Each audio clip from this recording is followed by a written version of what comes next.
நெல்லையிலிருந்து பாபநாசம் செல்லும் சாலையில் மேம்பால பணிகள் கடந்த 5 ஆண்டுகளுக்கும் மேலாக ஆமை வேகத்தில் நடைபெற்று வருகின்றன. இதனால் அப்பகுதி மக்கள் பெரிதும் அவதிக்குள்ளாகியுள்ளனர். இது குறித்து நமது செய்தியாளர் ஆல்வின் என்ன சொல்கிறார்னு கேட்கலாம்.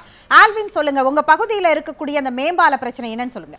வணக்கம் சுகீர்தா. அதாவது திருநெல்வேலி மாவட்டம் முக்கியமாக தமிழகத்தினுடைய மிகவும் வளர்ந்து வரக்கூடிய ஒரு மிக முக்கியமான மாவட்டம். அது மட்டும் இல்லாமல் தமிழகத்தில் இருக்கக்கூடிய முக்கியமான மாநகரங்களில் திருநெல்வேலியும் ஒன்று. அத்தகைய மாநகரமாக இருக்கக்கூடிய திருநெல்வேலியில் இன்று 5 லட்சத்திற்கும் அதிகமான மக்கள் வசித்து வருகிறார்கள். அது மட்டும் இல்லாமல் இந்த திருநெல்வேலி மாநகரத்தினுடைய மிகவும் பிரதான பகுதியாக இந்த பாளையங்கோட்டை என்பது இருக்கிறது. தென்னகத்தின் ஆக்ஸ்போர்ட் என்று சொல்லக்கூடிய இந்த பகுதியில் பல்வேறு கல்வி நிறுவனங்கள், அரசு சார்ந்த அலுவலகங்கள், குறிப்பாக மருத்துவக் கல்லூரி மருத்துவமனை, சித்த மருத்துவ கல்லூரி மருத்துவமனை, இது சார்ந்த மாவட்ட காவல் கண்காணிப்பாளர் அலுவலகம், திருநெல்வேலி சரக டிஐஜியினுடைய அலுவலகம், மாநகரத்தினுடைய காவல் ஆணையாளர் அலுவலகம் என பல்வேறு அலுவலகங்கள் இந்த பகுதியில் தான் இருக்கின்றன. இது தினந்தோறும் லட்சக்கணக்கான மக்கள் வந்து செல்லக்கூடிய ஒரு பிரதானமான பகுதியாக இருக்கிறது. அது மட்டுமில்லாமல் தற்போது நாம் இதற்கு முன்னதான ஒரு செய்தி தொகுப்பில் பார்த்தோம். இந்த குலவணிகபுரம் ரயில்வே கேட் என்பது தமிழகத்தினுடைய அண்டை மாநிலமாக இருக்கக்கூடிய கேரளாவினுடைய தலைநகர் செல்லக்கூடிய திருவனந்தபுரத்திற்கு செல்லக்கூடிய ஒரு பிரதானமான சாலை. அது மட்டுமல்லாமல் அண்டை மாவட்டமாக இருக்கக்கூடிய நாகர்கோயில், சுற்றுலாத்தலமாக இருக்கக்கூடிய கன்னியாகுமரி உள்ளிட்ட பகுதிகளுக்கு செல்லக்கூடிய ஒரு பிரதானமான சாலையாக இருந்து கொண்டிருக்கிறது. இந்த சாலையில் இந்த ரயில்வே கேட், அதாவது திருநெல்வேலியிலிருந்து திருச்செந்தூர் வரை செல்லக்கூடிய பேசஞ்சர் ரயில்கள் மற்றும் திருச்செந்தூரிலிருந்து சென்னை நோக்கி செல்லக்கூடிய எக்ஸ்பிரஸ் ரயில் என ஒரு நாளைக்கு 14 முறை இந்த வழித்தடத்தில் ரயில் என்பது செல்கிறது. இதனுடைய காரணமாக 14 முறையும் இந்த இடத்தில் ரயில்வே கேட் என்பது அடைக்கப்படுவதனுடைய காரணமாக மிகப்பெரிய அளவிலான போக்குவரத்து நெரிசல் என்பது ஏற்படுகிறது. ஒரு மாவட்டம் எந்த அளவிற்கு வளர்ந்து வருகிறதோ அந்த அளவிற்கு அதனுடைய உள்கட்டமைப்பு வசதிகளும் மேம்படுத்தப்பட வேண்டும் என்பது பல்வேறு தரப்பினரும் காலத்திற்கேற்ற ஒரு மாற்றமாக இருக்க வேண்டும். அத்தகைய சூழலில் இந்த பகுதியில் இந்த இடத்தில் ஒரு மேம்பாலம் அமைக்க வேண்டும் என்பது பல்வேறு தரப்பினரும் தொடர்ந்து வலியுறுத்தி வரக்கூடிய ஒரு கோரிக்கையாகவும் இருந்து வருகிறது. அப்படி பார்க்கின்ற போது இந்த இடத்தில் கடந்த 10 ஆண்டுகளுக்கு முன்னதாகவே இந்த இடத்தில் மேம்பாலம் அமைக்க வேண்டும் என பல்வேறு தரப்பினரும் கோரிக்கை விடுத்திருந்தாலும் கூட இப்படிப்பட்ட இந்த சூழ்நிலையில் இன்றைய தினம் கடந்த 2008ஆம் ஆண்டு இந்த இடத்தில் மேம்பாலம் கட்டுவதற்காக தமிழக அரசு சார்பில் 25 கோடியே 51 லட்சம் அளவிலான மதிப்பீடு என்பது திட்ட மதிப்பீடு என்பது அறிவிக்கப்பட்டு அது சார்ந்த நிதியும் ஒதுக்கப்பட்டது. ஆனால் பல்வேறு காரணங்களால் இந்த இடத்தில் இந்த மேம்பால பணி என்பது துவங்கப்பட்ட நிலையில் அப்படியே கிடப்பில் போடப்பட்டு தற்போது போக்குவரத்து நெரிசல் அதிகமாக இருக்கக்கூடிய மாநகரத்தினுடைய மிக முக்கியமான பகுதியாக இருக்கிறது. இது சார்ந்து இந்த பகுதியில் மேம்பாலம் அமைக்க வேண்டும் என்று பல்வேறு தரப்பினரும் கோரிக்கை விடுத்தார்கள், பல்வேறு போராட்டங்களை முன்னெடுத்தார்கள். அப்படி போராட்டங்களில் ஈடுபட்ட இந்த பகுதியில் இருக்கக்கூடிய குடியிருப்பு வாசிகள் நம்மோடு இணைந்திருக்கிறார்கள்.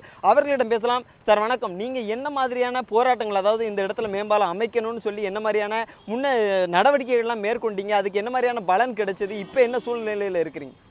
அதாவது 10 ஆண்டுகளுக்கு முன்பாகவே இந்த பகுதியில் ஒரு மேம்பாலம் அமைக்க வேண்டும் என்று சொல்லி நாங்கள் கோரிக்கை வச்சு போராடிட்டு இருக்கிறோம்.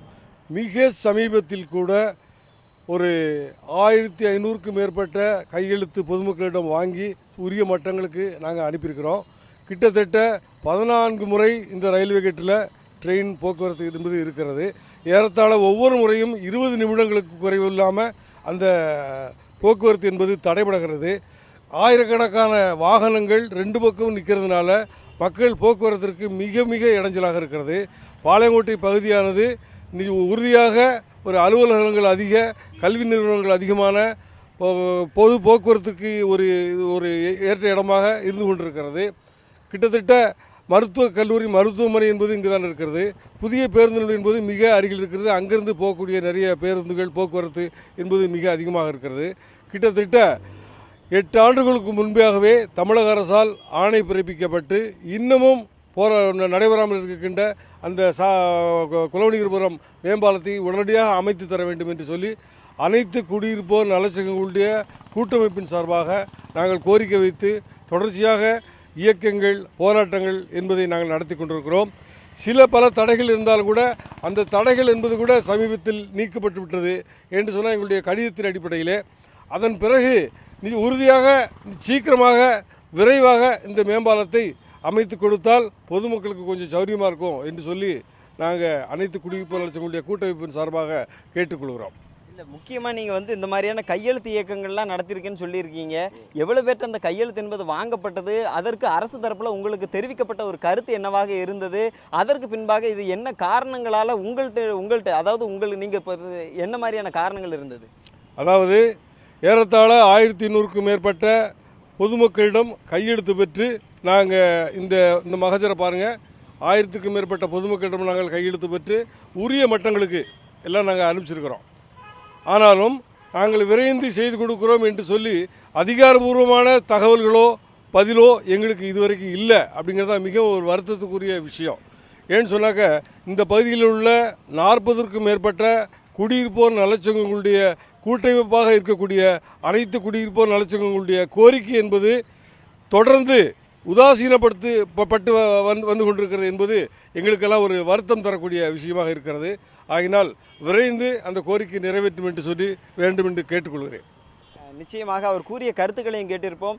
இந்த பகுதியில் இந்த மேம்பாலம் என்பது அமைக்கப்பட வேண்டும் என்று இந்த பாளையங்கோட்டை சட்டமன்ற உறுப்பினராகட்டும், அது சார்ந்து மற்றும் பிற மாநிலங்களவை உறுப்பினர்கள், மக்களவை உறுப்பினர்கள் எல்லாம் தொடர்ச்சியாக பல்வேறு முயற்சிகளை மேற்கொண்டு வருகிறார்கள். ஆனாலும் ஒரு சில தடைகள், அதாவது குறிப்பாக சொல்ல வேண்டும் என்று சொன்னால் இந்த பகுதியில் வணிகம் சார்ந்து இருக்கக்கூடிய வணிகர்கள் இந்த மேம்பாலம் என்பது முறையாக அமைக்கப்பட வேண்டும், முறையற்று அமைக்கப்பட்டால் தங்களுடைய வணிகம் என்பது பாதிக்கப்படும் என்று தங்களுடைய கோரிக்கைகளை முன்வைத்திருந்தார்கள். அதனுடைய தரப்பில் அவர்கள் வழக்கையும் தொடுத்திருந்தார்கள். இந்த வழக்கானது கடந்த 2015ஆம் ஆண்டு செப்டம்பர் மாதம் மதுரை உயர்நீதிமன்ற மதுரை கிளை என்பது அதற்கான இதுக்கு இந்த பகுதியில் மேம்பாலம் என்பது அமைப்பதற்கு எந்த விதமான தடையும் இல்லை, இதில் மேம்பால பணிகளை அமைக்கலாம் என்று ஒரு உறுதியையும் அளித்திருக்கிறது. அது சார்ந்து தற்போது நேற்றைய தினம் இந்த பகுதியில் இருக்கக்கூடிய நெடுஞ்சாலைத்துறை அதிகாரிகளை தொடர்பு கொண்டு பேசிய போது அவர்கள் தெரிவித்த கருத்து என்னவாக இருந்தது என்று சொன்னால், தற்போது இந்த பகுதியில் தங்களுக்கு மேம்பாலம் அமைக்க எந்த விதமான பிரச்சனையும் இல்லை. ஆகவே விரைவில் தற்போது நீங்கள் உங்கள் பகுதியில் இருக்கக்கூடிய பிரச்சனையை அங்கு இருக்கக்கூடியவர்களுடன் பகிர்ந்து கொண்டீர்கள். நாம் தொடர்ந்து பேசலாம்.